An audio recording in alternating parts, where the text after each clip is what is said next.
পৃথিবীতে একজন মানুষই শুধু জানতেন যে তিনি পৃথিবীতে কতদিন বাঁচবেন, সেটা হচ্ছে সাইয়েদনা আদম আলাইহিস সালাম। ওনাকে বলে দেওয়া হয়েছিল উমরুকা আলফু সানা, তুমি পৃথিবীতে বাঁচবে 1000 বছর।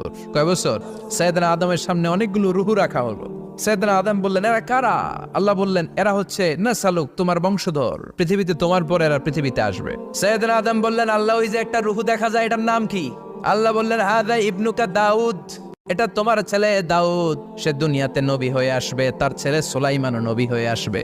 সাইয়েদনা আদম বললেন, মাবুদ, আমার ছেলে দাউদের কত বছর হায়াত আপনি দিয়েছেন? আল্লাহ বললেন, 40 সানা, মাত্র 40 বছর, 4 ইয়ার্স, 40 বছর তোমার ছেলেটা বাঁচবে। ও আল্লাহ, আমি বাঁচবো কয় বছর? তুমি বাঁচবে 1000 বছর।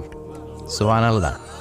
সাইয়েদনা আদম বললেন, মাবুদ, এত ফুটফুটে সুন্দর আমার ছেলে দাউদ, মাত্র 40 বছর দিলেন কেন? জিদ মিন উমরিহি, বাড়ায়া দেন। সুপারিশ করতেছে পোলার লাইগা কে? বাবা। আল্লাহ আপনি বাড়ায়া দেন।